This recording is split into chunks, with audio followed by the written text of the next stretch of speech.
అండి, welcome to our channel. ఈరోజు class previous TET పేపర్లో వచ్చిన చైల్డ్ డెవలప్మెంట్ పెడగోగికి సంబంధించిన బిట్స్ని ఈరోజు క్లాస్లో ఎక్స్ప్లెయిన్ చేసుకుందాం.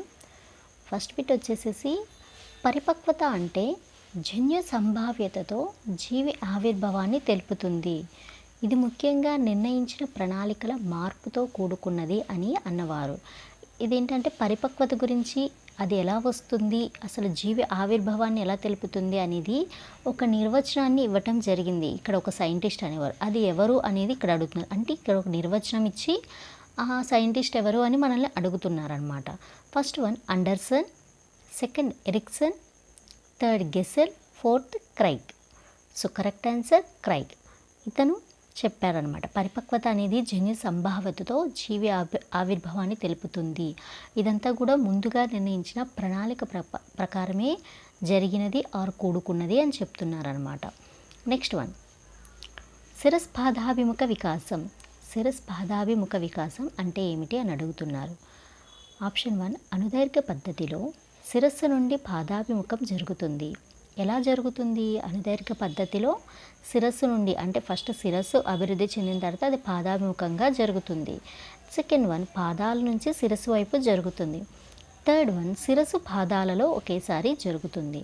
ఫోర్త్ శిరస్సు పరిమాణం మీద ఆధారపడి ఉంటుంది. ఇక్కడ ఏంటంటే శిరస్సు పాదాభిముఖం అంటే ఏంటంటే శిరస్సు పరిమాణంపై ఆధారపడదనమాట. శిరస్సు పరిమాణంపై డెవలప్మెంట్ అనేది ఆధారపడదు. అట్ ద సేమ్ టైం శిరస్సు పాదాల్లో కూడా ఒకేసారి జరగదు, శిరస్సు నుంచి పాదాల వైపు కూడా జరగదు. అది ఎలా జరుగుతుంది అంటే అనుదైర్ఘ్య పద్ధతిలో శిరస్సు నుండి పాదాభిముఖం వైపుకు జరుగుతుంది. కాబట్టి కరెక్ట్ ఆన్సర్ అనుదైర్ఘ్య పద్ధతిలో శిరస్సు నుండి పాదాభిముఖంగా జరుగుతుంది. నెక్స్ట్ వన్ ఏకాంత క్రీడలో పిల్లలు. అంటే ఏకాంత క్రీడలో పిల్లలు అనేవాళ్ళు ఎలా ఉంటారు అనేది ఇక్కడ క్వశ్చన్ అనమాట. ఆప్షన్ 1 ఇతరులతో కలిసి ఆడుకుంటారు. ఆప్షన్ 2 ఒంటరిగా ఆడుకుంటారు. ఆప్షన్ 3 ఇతరులతో ఆట వస్తువులు పంచుకుంటారు. ఆప్షన్ 4 రోజంతా ఒకే ఆట ఆడతారు. ఇక్కడ ఏంటంటే ఏకాంతర క్రీడలో పిల్లలు ఇతరులతో కలిసి ఆడుకోరు. ఇతరులతో కలిసి ఆడుకుంటే అది ఏకాంతర క్రీడ కిందకి రాదు. సో ఒంటరిగా ఆడుకుంటారు, ఇతరులతో ఆట వస్తువులు అస్సలు పంచుకోరు, రోజంతా ఒకే ఆటను కూడా వాళ్ళు ఆడరు. ఇక్కడ ఏంటి, వాళ్ళు ఏకాంత క్రీడలు ఎక్కువగా ఆశ్రయించేది ఏంటి, ఒంటరిగా ఆడుకోవటాన్నా లేదా ఇతరులతో కలిసి ఆడుకోవటాన్నా? పిల్లలు ఎక్కువగా ఒంటరిగా ఆడుకుంటారు. ఎక్కడ? ఏకాంతర క్రీడలో వాళ్ళకు వాళ్ళే కూర్చొని ఆడుకోవటం అనేది జరుగుతుంది ఏకాంతర క్రీడలో. కరెక్ట్ ఆన్సర్ ఒంటరిగా ఆడుకుంటారు. నెక్స్ట్ వన్ పియాజే ప్రకారం పిల్లలు వస్తు స్థిరత్వ భావన నేర్చుకునే దశ. అకార్డింగ్ టు ద పియాజే ప్రకారం చూసుకుంటే పిల్లలకి ఏ స్టేజ్లో వస్తు స్థిరత్వం అనేది ఏర్పడుతుంది అని అడుగుతున్నారు. ఓన్లీ అకార్డింగ్ టు పియాజే ప్రకారం మాత్రమే ఇది. ఆప్షన్ 1 ఇంద్రియ చాలక దశ, సెకండ్ పూర్వ ప్రచాలక దశ, థర్డ్ మూర్త ప్రచాలక దశ, ఫోర్త్ అమూర్త ప్రచాలక దశ. సో అకార్డింగ్ టు పియాజే ప్రకారం చూసుకుంటే పిల్లలకి వస్తు స్థిరత్వ భావన అనేది ఎప్పుడు ఏర్పడుతుందంటే ఇంద్రియ చాలక దశ. వాళ్ళు ఎప్పుడైతే ఇంద్రియ చాలక దశలో ఉంటారో అప్పుడు మాత్రమే వాళ్ళకి వస్తువుకి స్థిరత్వం ఉంది అనే కాన్సెప్ట్ అనేది వాళ్ళు నేర్చుకోగలుగుతారు అండ్ అవగాహన చేసుకోగలుగుతారు. నెక్స్ట్ వన్ వ్యక్తి నైతిక వికాసం అతని సంజ్ఞానాత్మక సామర్థ్యాలపై ఆధారపడి ఉంటుంది అని అభిప్రాయపడిన వారు. వ్యక్తి యొక్క నైతిక వికాసం ఉంటుంది కదండి, అది దేని మీద ఆధారపడి ఉంటుందన్నారు? సంజ్ఞానాత్మక సామర్థ్యాలపై ఆధారపడి ఉంటుందని ఒక సైకాలజిస్ట్ ఇక్కడ అభిప్రాయపడ్డారు. ఎవరు అతను అంటే option 1 Chomsky, second 1 Tolman, third పియాజే, ఫోర్త్ కోల్బర్గ్. ఎవరు వ్యక్తి యొక్క నైతిక వికాసం అతని సంజ్ఞానాత్మక సామర్థ్యాలపై ఆధారపడి ఉందని అభిప్రాయపడింది అంటే కోల్బర్గ్ అనే ఆయన అభిప్రాయపడ్డారనమాట. నెక్స్ట్ వన్ ఎరిక్సన్ ప్రకారం కౌమారంలో పిల్లలు ఎదుర్కొనే మనోసాంఘిక క్లిష్ట పరిస్థితి. ఎరిక్సన్ ప్రకారం అకార్డింగ్ టు ద ఇక్కడ ఎరిక్సన్ ప్రకారం ఏంటంటే పిల్లలు కౌమార స్థితిలో అంటే కౌమార స్టేజ్లో ఉన్నప్పుడు వాళ్ళు కొన్ని మానసికంగా ఆర్ మనోసాంఘికంగా కొన్ని క్లిష్ట పరిస్థితులను ఎదుర్కొంటారనమాట. అవి ఏమిటి అని ఇక్కడ అడుగుతున్నారు. ఆప్షన్ 1 నమ్మకం అపనమ్మకం. ఆప్షన్ 2 స్వయం ప్రతిపత్తి సందేహం. ఆప్షన్ 3 పాత్ర గుర్తింపు పాత్ర సందిగ్ధత. పాత్ర గుర్తింపు పాత్ర సందిగ్ధత. ఆప్షన్ 4 సమగ్ర నిరాశ. ఇక్కడ ఏంటంటే కౌమార దశలో పిల్లలకి ఏంటంటే ఏముంటాయి అని మనకు ఆప్షన్స్ ఇచ్చారంటే నమ్మకం అపనమ్మకం అనేది కౌమార దశలో ఉండదు.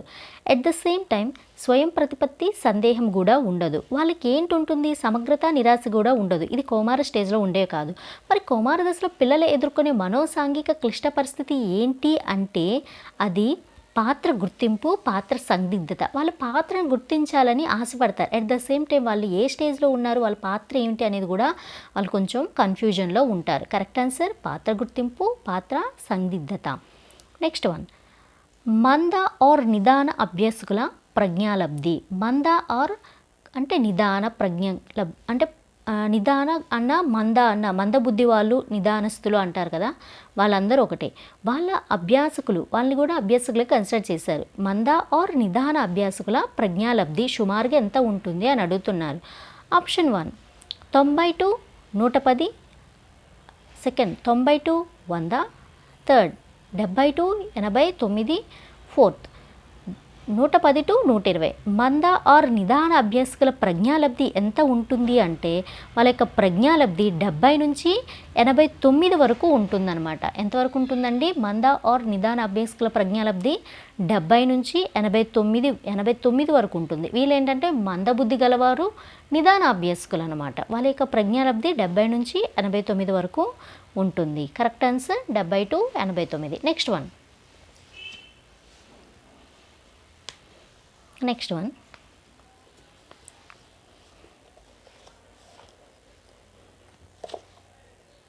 క్రింది వాణిలో డిఫరెన్షియల్ యాప్టిట్యూడ్ టెస్ట్. క్రింది వాణిలో డిఫరెన్షియల్ యాప్టిట్యూడ్ టెస్ట్ DAT ఉప పరీక్ష కానిది. డిఫరెన్షియల్ యాప్టిట్యూడ్ టెస్ట్ ఉప పరీక్ష కానిది ఏంటి అని ఇక్కడ అడుగుతున్నారు. ఆప్షన్ 1 చిత్రపూర్ణ పరీక్ష. ఆప్షన్ 1 చిత్రపూరణ పరీక్ష. ఆప్షన్ 2 శాబ్దిక వివేచన. ఆప్షన్ 3 స్థాన సంబంధాలు. ఆప్షన్ 4 యాంత్రిక వివేచన. ఇక్కడ డిఫరెన్షియల్ యాప్టిట్యూడ్ టెస్ట్ ఉపపరీక్ష కానిది ఏంటి అంటే ఇవన్నీ కూడా యాప్టిట్యూడ్ టెస్ట్లు ఉపపరీక్షలే. శాబ్దిక వివేచన కానీ, స్థాన సంబంధం కానీ, యాంత్రిక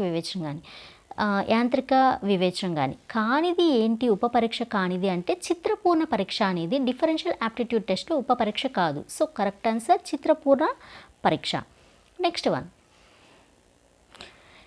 ఈ గ్రంథి యొక్క స్రావకం రక్తంలో కాల్షియం స్థాయిని నియంత్రిస్తుంది. ఈ గ్రంథి యొక్క స్రావకం అంటే ఇక్కడ ఒక గ్రంథిని ఇచ్చారు, దాని యొక్క స్రావకం దేన్ని కంట్రోల్ చేస్తుంది బ్లడ్లో అంటే కాల్షియం యొక్క స్థాయిని నియంత్రిస్తుంది అని చెప్పారు. ఆప్షన్ 1 అధివృక్క గ్రంథి. ఆప్షన్ 2 అవటు గ్రంథి. ఆప్షన్ 3 పార్శ అవటు గ్రంథి. ఆప్షన్ 4 క్లోమ గ్రంథి. ఇక్కడ ఏంటంటే రక్తంలో కాల్షియం యొక్క స్థాయిని నియంత్రించేది ఏది అంటే పార్శ్వ అవటు గ్రంథి. కరెక్ట్ ఆన్సర్ పార్శ్వ అవటు గ్రంథి. నెక్స్ట్ వన్, రిషికి కారు కొనుక్కోవాలని ఉంది కానీ దాని నిర్వహణ గురించి భయపడుతున్నారు. రిషిలో సంఘర్షణ. ఇక్కడేంటి, రిషికి కారు కొనుక్కోవటం అంటే ఇష్టం కానీ దాని మెయింటెనెన్స్ అనేది ఏంటి ఒక రేంజ్లో ఉంటుంది, అంటే చాలా కష్టమైన దాన్ని మెయింటైన్ చేయటం. అందుకని దాని విషయంలో ఏమవుతున్నారు, తను భయపడుతున్నారు. ఇక్కడ తను ఉన్న సంఘర్షణ ఏంటి అంటున్నారు. ఆప్షన్ 1 ఉపగమ. ఆప్షన్ 2 పరిహార. ఆప్షన్ 3 ఉపగమ పరిహార. ఆప్షన్ 4 ద్వి ఉపగమ పరిహార. ఇక్కడ ఏంటంటే రిషికి కారు కొనుక్కోవాలని ఉన్నదనేది ఉపగమ. సో కారు నిర్వహణ భయపడుతున్నారంటే అది ఉపగమ కాదు, అంటే ఒకటి ఇష్టం ఒక ఇష్టం కాబట్టి ఉపగమ అనేది కరెక్ట్ కాదు. పరిహార అంటే రెండు అయిష్టాలు అయితే పరిహార అని వస్తుంది, ఆ రెండింటికి భయపడితే పరిహారం వస్తుంది. రెండు ఇష్టాలు రెండు అయిష్టాలు అయితే ద్వి ఉపగమ ద్వి పరిహారం వస్తుంది. కానీ ఇక్కడ ఒక ఇష్టం అంటే కొనుక్కోవాలనుంది అలాగే భయపడుతున్నారంటే ఒకటి పాజిటివ్ ఒక నెగిటివ్ ఉంది కాబట్టి ఇది ఉపగమ పరిహార. కరెక్ట్ ఆన్సర్ ఉపగమ పరిహార. నెక్స్ట్ వన్, అభిషేక్ను తరగతి గదిలో ఉపాధ్యాయుడు అకారణంగా దండించాడు.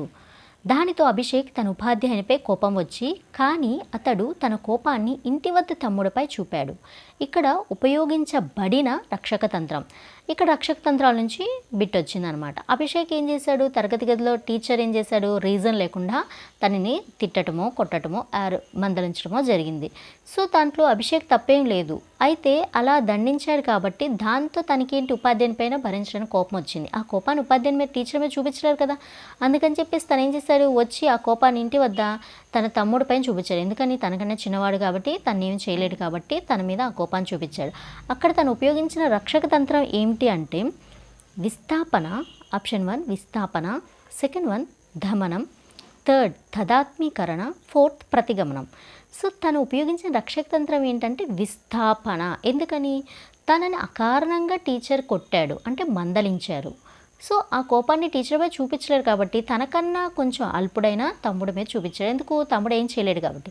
సో అటువంటి రక్షక తంత్రం దేనికి చెందుతుందంటే విస్థాపనంకి చెందుతుంది. Correct answer విస్థాపన.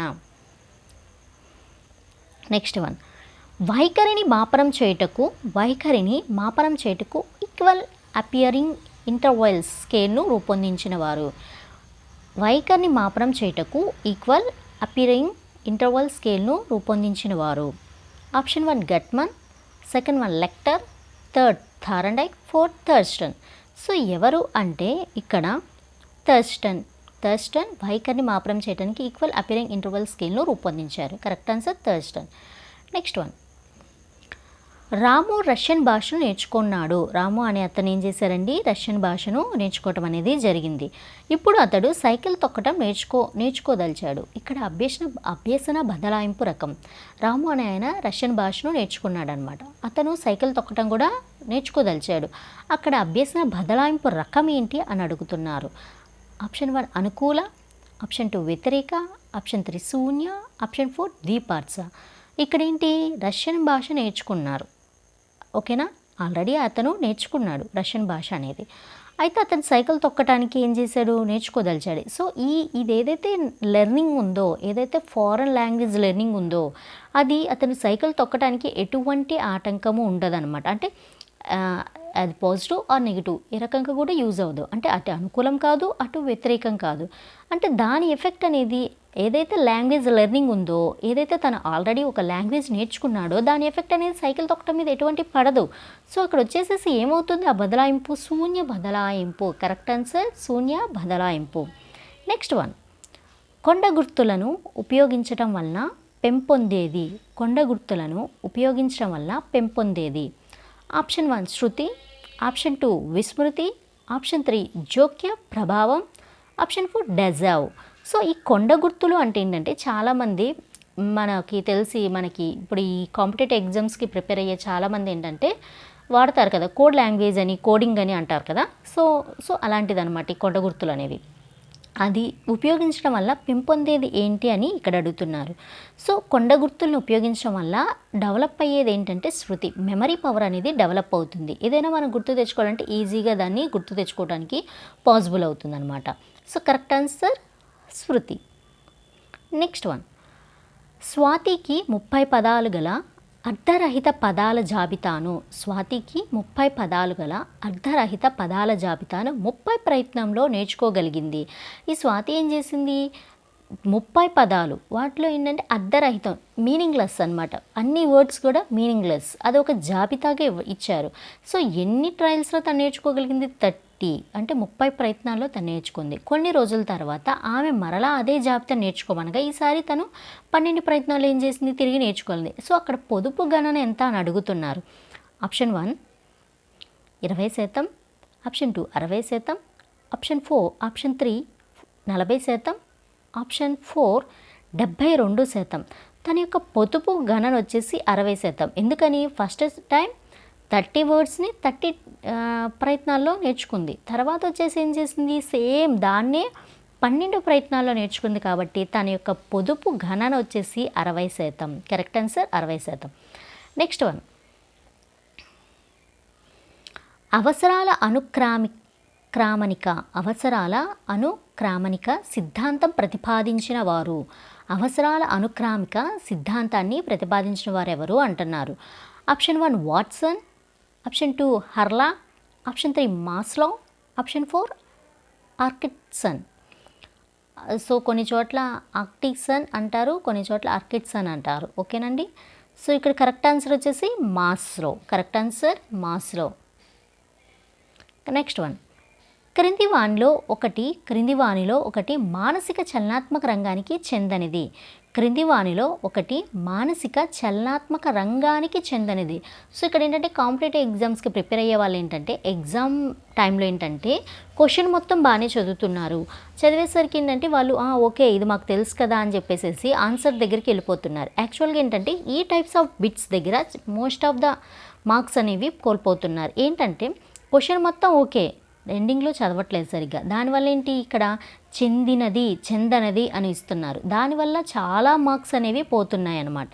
సో లాస్ట్లో ఏంటి ఇచ్చారు, చెందనిది. ఇక్కడ మనం ఏమనుకుంటాం, సమ్ టైమ్స్ బై మిస్టేక్ క్రింది వానిలో ఒకటి మానసిక చలనాత్మక రంగానికి చెందినది అని చదువుతాం. చెందినది అని చదివేసి ఇక్కడ చెందిన దాన్ని ఏం చేస్తాం మనం, కరెక్ట్ ఆన్సర్ అనుకొని పెట్టేస్తాం. యాక్చువల్గా వాళ్ళు అడిగింది ఏంటి, చెందనిది. సో ఇవి లాస్ట్లో ఉన్నవి చాలా చాలా ఇంపార్టెంట్. క్వశ్చన్ మొత్తం కంప్లీట్గా చదవండి. వీలైతే 1-2 సార్లు క్వశ్చన్ చదివితే మనకు ఆన్సర్ అనేది స్ట్రైక్ అయిపోతుంది ఆటోమేటిక్గా. ఓకేనండి. ఫస్ట్ వన్ అనుకరణ, సెకండ్ వన్ ప్రతిస్పందించటం, థర్డ్ వన్ సునిశ్చితత్వం, ఫోర్త్ వన్ ఉచ్చారణ. ఏంటిదండి, క్రింది వానిలో మానసిక చలనాత్మక రంగానికి చెందనిది ఏంటిదంటే ప్రతిస్పందించటం అనేది మానసిక చలనాత్మక రంగానికి చెందదనమాట. అది దేనికి చెందుతుందంటే నెక్స్ట్ వేరే దానికి చెందుతుంది. అనుకరణ ఇవన్నీ కూడా కాదు. ఇవన్నీ ఏంటంటే చెందనిది, మానసిక చలనాత్మక రంగానికి చెందనిది ఏంటంటే ప్రతిస్పందన. ఓకేనండి. నెక్స్ట్ వైగోట్స్కీ ప్రకారం దిగువ స్థాయి మానసిక ప్రక్రియ. వైగోట్స్కీ ప్రకారం ఏంటంటే మానసిక ప్రక్రియలో దిగువ స్థాయి ఏంటి అని అడుగుతున్నారు. ఆప్షన్ 1 ప్రశ్నించటం, సెకండ్ వన్ విశ్లేషించటం, థర్డ్ సంశ్లేషించటం, ఫోర్త్ సృజనాత్మక ఆలోచన. వైగోట్స్కీ ప్రకారం దిగువ స్థాయి మానసిక ప్రక్రియ ఏంటి అంటే ప్రశ్నించటం, క్వశ్చనింగ్ అనమాట.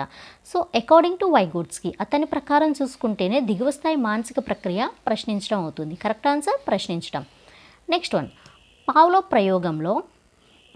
ప్రయోగంలో గంట శబ్దంతో పాటు ఆహారాన్ని ఇచ్చినప్పుడు కుక్క లాలాజలం స్రవించింది. ఇక్కడ కుక్క లాలాజలం స్రవించడం అనేది ఇక్కడ పావులో ప్రయోగం చేసినప్పుడు గంట శబ్దంతో పాటు ఆహారాన్ని ఇచ్చారు. అప్పుడు ఏం చేసింది, కుక్క లాలాజలం స్రవించింది. అక్కడ కుక్క లాలాజలం స్రవించడం అనేది ఏంటి అని అడుగుతున్నారు.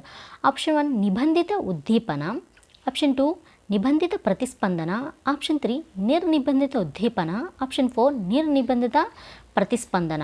ఇక్కడ ఏంటి నిర్నిబంధిత, అక్కడ నిబంధం ఏమీ లేదు. గంట శబ్దంతో పాటు ఆహారం ఇచ్చినప్పుడు ఏమైంది, లాలాజలం స్రవించింది. అక్కడ ఏంటి గంట కొడితే ఫుడ్ వస్తుంది అన్న ఆలోచనలో అది ఉంది. సో గంట శబ్దంతో పాటు ఏమి ఇచ్చారు, ఆహారం ఇచ్చారు. అప్పుడు ఏమైంది, స్రవించింది. కుక్క లాలాజలం స్రవించడం ఏంటంటే నిర్నిబంధిత ప్రతిస్పందన, అంటే ప్రతిస్పందిస్తుంది, ఎటువంటి నిబంధన లేకుండా అది ప్రతిస్పందిస్తుంది. దేనికి ప్రతిస్పందిస్తుంది, బెల్ రింగ్ అవ్వగానే ఫుడ్ వచ్చింది. ఆ బెల్కి తో పాటు ఫుడ్ వస్తుంది కాబట్టి వెంటనే తనకి ఏమొస్తుంది, లాలాజలం అనేది స్రవించబడుతుంది. అక్కడ ఎటువంటి నిబంధన లేదు కానీ ప్రతిస్పందన అయితే కనిపిస్తుంది కాబట్టి అది నిర్నిబంధిత ప్రతిస్పందన. నెక్స్ట్ వన్ క్రింది వానిలో థారండైక్ ప్రతిపాదించని అభ్యసన నియమం. క్రింది వానిలో థారండైక్ ప్రతిపాదించనిది. సో వీటిలో ఏంటంటే ప్రతిపాదించినది కూడా ఇచ్చారు, మనం ప్రతిపాదించిన దాన్ని ఫైండ్ అవుట్ చేయాలన్నమాట. ఫస్ట్ వన్ సంసిద్ధతా నియమం, సెకండ్ వన్ అభ్యసన నియమం, థర్డ్ వన్ పునర్భలన నియమం, ఫోర్త్ వన్ ఫలిత నియమం. ఏంటి థారండైక్ ప్రతిపాదించని అభ్యసన నియమం ఏంటంటే ఇక్కడ పునర్భలన నియమం అనేది థారండైక్ ప్రతిపాదించలేదన్నమాట. ఓకేనండి, కరెక్ట్ ఆన్సర్ పునర్భలన నియమం.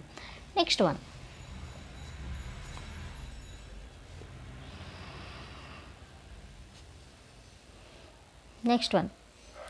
క్రింది వానిలో గెస్టాల్ వాది కానివారు. క్రింది వానిలో గెస్టాల్ వాది కానివారు. Kohler, second one Koffka, third Erikson, fourth మర్దిమన్. సో గెస్టాల్ వాది కానివారు ఎవరు, ఎరిక్సన్ అనేవారు గెస్టాల్ వాది కారు అన్నమాట. నెక్స్ట్ వన్ మిల్లర్ మరియు డోనాల్డ్ అనే అమెరికన్ సైకాలజిస్టులకు ఈ సిద్ధాంతంతో సంబంధం కలదు. ఏ సిద్ధాంతంతో వీళ్ళకి సంబంధం కలదంటే యత్నదోష సిద్ధాంతం, సాంఘిక అభ్యసన సిద్ధాంతం, థర్డ్ వన్ శాస్త్రీయ నిబంధన సిద్ధాంతం. 4 కార్యసాధక నిబంధన సిద్ధాంతం.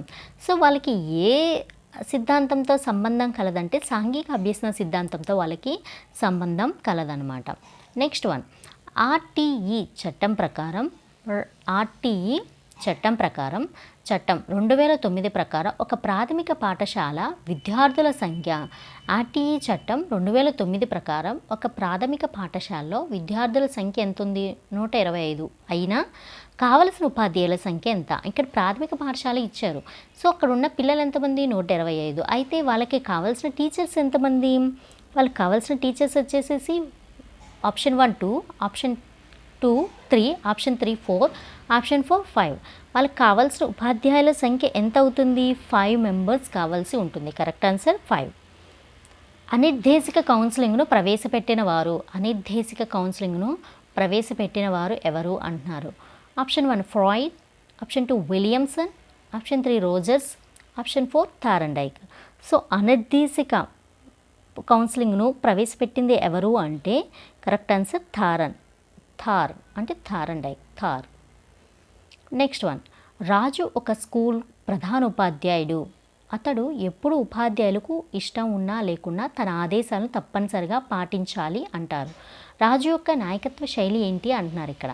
ఆప్షన్ 1 సహభాగి నాయకత్వం, ఆప్షన్ 2 నిర్దేశిక నాయకత్వం, ఆప్షన్ 4 అనుమతించే నాయకత్వం, ఆప్షన్ 3 అనుమతించే నాయకత్వం, ఆప్షన్ 4 జోక్యరహిత నాయకత్వం. ఆప్షన్ 1 సహభాగి, ఆప్షన్ 2 నిర్దేశక నాయకత్వం, ఆప్షన్ 3 అనుమతించే నాయకత్వం, ఆప్షన్ 4 జోక్య రహిత నాయకత్వం. సో ఇక్కడ అతని నాయకత్వం ఏంటి? నిర్దేశిక నాయకత్వం. ఎందుకని? వాళ్ళకి ఇష్టం ఉన్నా లేకపోయినా ఆదేశాలు తప్పనిసరిగా పాటించాల్సిందే అంటున్నారు కాబట్టి అక్కడ రాజు చూపించే నాయకత్వం నిర్దేశిక నాయకత్వం. నెక్స్ట్ వన్ 1995 పిడబ్ల్యూడి చట్టం ప్రకారం ఒక వ్యక్తి శ్రవణ వైకల్యం గలవానిగా ధృవీకరించాలంటే అతనికి బాగా వినపడుతున్న చెవి వినికిడి లోపం క్రింది డెసిబల్స్ కానీ అంతకన్నా ఎక్కువ కానీ ఉండాలి అని చెప్తున్నారు. సో ఎంత ఉండాలి అంటే 30 డెసిబల్స్, 60, 20 డెసిబల్స్, 35 డెసిబల్స్. సో ఏంటంటే 1995 పిడబ్ల్యూడి చట్టం ప్రకారం ఒక వ్యక్తికి ఏంటంటే శ్రవణ వైకల్యం గలవానిగా ధృవీకరించాలంటే తనకి ఖచ్చితంగా ఎంత ఉండాలి అంటే 60 డెసిబల్స్ ఉండాలన్నమాట. Correct answer 60. Next one kill Patrick వివరించిన పద్ధతి. ఆప్షన్ 1 ఉపన్యాస పద్ధతి, ఆప్షన్ 2 అన్వేషణ పద్ధతి, ఆప్షన్ 3 ప్రకల్పన పద్ధతి, ఆప్షన్ 4 చారిత్రక పద్ధతి. కిల్ పాట్రిక్ వివరించిన పద్ధతి ఏమిటి అంటే ప్రకల్పన పద్ధతిని కిల్ పాట్రిక్ వివరించారన్నమాట. నెక్స్ట్ వన్ క్రింది వానిలో విద్యార్థి కేంద్రీకృత పద్ధతి ఏంటి అన్నారు. ఆప్షన్ 1 ఉపన్యాస పద్ధతి, ఆప్షన్ 2 అన్వేషణ పద్ధతి, ఆప్షన్ 3 చారిత్రక పద్ధతి, ఆప్షన్ 4 ఉపన్యాస ప్రదర్శన పద్ధతి. విద్యార్థి కేంద్రీకృత పద్ధతి అంటే అన్వేషణ పద్ధతి మాత్రమే విద్యార్థి యొక్క కేంద్రీకృత పద్ధతి కిందకి కన్సిడర్ చేయవచ్చు. నెక్స్ట్ వన్ NCEF 2005 ప్రకారం గణితీకరణ అంటే ఏమిటి అని అడుగుతున్నారు. According to NCEF 2005. ఆప్షన్ 1 తార్కికంగా ఆలోచించటం, ఎక్కువ ఇంటి పని ఇవ్వటం, గణితాన్ని బోధించటం, గణితంలో ఎక్కువ పరీక్షలు నిర్వహించటం. ఏంటి గణితీకరణ అంటే తార్కికంగా ఆలోచించడం మాత్రమే గణితీకరణ. కరెక్ట్ ఆన్సర్ తార్కికంగా ఆలోచించడం. నెక్స్ట్ వన్ క్రింది వానిలో దృశ్య శ్రవణ ఉపకరణం. Option 1 computer, option 2 slides, option 3 నమూనాలు, ఆప్షన్ 4 బులెటిన్ బోర్డ్స్. ఏంటిది దృశ్య శ్రవణ ఉపకరణం అంటే కంప్యూటర్ మాత్రమే వినిపిస్తుంది, అట్ ద సేమ్ టైం కనిపిస్తుంది అనమాట. సో ఇక్కడతో ఒక 30 బిట్స్ అనేవి మనం ఎక్స్ప్లెయిన్ చేసుకోవటం జరిగింది. ప్రీవియస్ స్టెట్ పేపర్లో వచ్చిన చైల్డ్ డెవలప్మెంట్ పెడగోగికి సంబంధించిన బిట్స్ అనమాట. రిమైనింగ్ అనేవి నెక్స్ట్ క్లాస్లో మనం ఎక్స్ప్లెయిన్ చేసుకుందాం. Thank you.